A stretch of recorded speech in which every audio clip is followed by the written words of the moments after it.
Samajwadi party से लगातार जुड़े रहना और जब कभी नेताजी ने या समाजवादी पार्टी ने हम लोगों ने आह्वान किया होगा, सुरेंद्र हमेशा आगे रहा, बढ़ चढ़ के हिस्सा लिया उसने और कभी भी समाजवादी आंदोलन को उसने कमजोर नहीं होने दिया। समाजवादी पार्टी को मजबूत करने के लिए जो कुछ हो सकता था, अपने संसाधन जुटाना, अपने साथियों के साथ मेहनत करना, लगातार समाजवादी पार्टी को आगे बढ़ाने का काम कर रहा है। आज हमारे बीच में नहीं है, बहुत दुखद है। मैं उनके परिवार के सदस्यों से मिला हूं, उनके साथियों से मिला हूं। हर साथी बहुत ही दुखी है। मैं उनके परिवार से मिलने आया था, उनका दुख बांटने आया था। दुर्भाग्य है कि हमारा पिछड़ों का हक छीना जा रहा है और ये केवल पिछड़ों का हक नहीं छीना जा रहा है। भारतीय जनता पार्टी आज सत्ता में रही तो जो बाबा साहब भीमराव अम्बेडकर जी ने अधिकार दिए हैं, उन अधिकारों को धीरे धीरे छीन लिया जाएगा।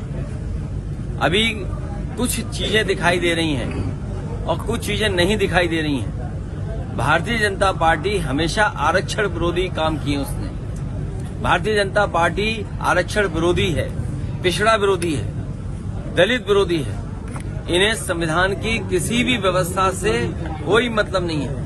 जो बाबा साहब भीमराव अम्बेडकर जी ने अधिकार दिए थे, उन अधिकारों को धीरे धीरे भारतीय जनता पार्टी छीनना चाहती है और जितने भी उनमें पिछड़े नेता हैं वो सब मुंह बंद करके बैठे हुए हैं। तो आरक्षण खत्म हो रहा है, ये सब छीन लेगी भारतीय जनता पार्टी। राहुल जी ने न्योता दिया है आप लोगों को। अरे न्योता हम तुम्हारे सामने खड़े, कहीं न्योता हो तो बता दो। अगर तुम्हारी जेब में हो इन्विटेशन तो हमें बता दो। आप उनसे भारत जोड़ो यात्रा की। अरे भाई मैं क्या कह रहा हूँ, आरक्षण बड़ा सवाल है। अरे भारत जोड़ो अपनी जगह है, आंदोलन हम उनके आह्वान से भावनात्मक हमारा जुड़ाव है, लेकिन हमें कोई इन्विटेशन नहीं मिला है। अगर आपकी जेब में इन्विटेशन हो तो हमें दिखा दो। अगर मिलता है तो फिर क्या करें? तो आप जैसा मैं बोलूंगा नहीं। सबसे बड़ा महत्वपूर्ण मामला है कि आज आरक्षण पे हमला हुआ है। सरकार जानबूझ करके पिछड़ों को आरक्षण नहीं देना चाहती थी, वो सामने आ गया। अभी तक तो हम लोग नौकरी के लिए चिल्ला रहे थे कि नौकरियों में आरक्षण छीना जा रहा है। बाबा साहब भीमराव अम्बेडकर जी का जो सपना था, उस सपने को तोड़ रहे हैं। सब प्राइवेट कर रहे थे, कंपनियां एक एक करके बेच रहे थे। अगर सब सरकारी कंपनियां बिक जाएंगी, नौकरियां नहीं निकलेंगी तो अंतर्गत आरक्षण खत्म। तो और यहाँ तो दिखाई देगी आप, जो आरक्षण मिलना चाहिए था, अगर सरकार सही तरीके से पैरवी करती, सरकार सही तरीके से पक्ष रखती, तो आज पिछड़ों को आरक्षण मिलता। और जनगणना की बात कोई पहली नहीं हुई। ये बात आप याद कीजिए, जिस समय जाति जनगणना की बात हुई, समाजवादी पार्टी इस पक्ष में रही कि सभी जातियों की जनगणना की जाए, लेकिन आखिरकार भारतीय जनता पार्टी को कौन रोकता है कि जनगणना ना करे? अगर सरकार सही तरीके से पैरवी करती, सरकार सही तरीके से पक्ष रखती, तो आज पिछड़ों को आरक्षण मिलता।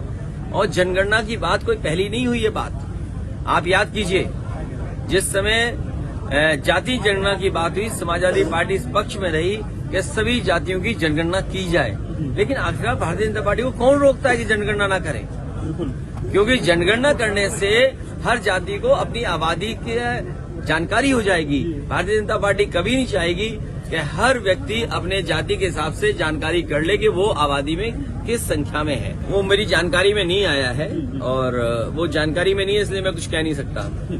Okay, thank you. चुनाव में कितनी मजबूती के साथ सभा खड़ी होगी? अरे पहले आरक्षण बचाओ, फिर चुनाव लड़ो। हाँ, पहले आरक्षण बचाओ। और आरक्षण बचाने के लिए अगर समाजवादी पार्टी को सुप्रीम कोर्ट भी जाना पड़ेगा, हमारे पिछड़े जो संगठन के लोगों ने अगर आरक्षण बचाने के लिए सुप्रीम कोर्ट जाना पड़ेगा, तो हमारी पार्टी के लोग जाएंगे। करना है अब हमको, हमें कैसा भारत चाहिए? समाजवादी अखिलेश के संग समाज के पथ पर आइए।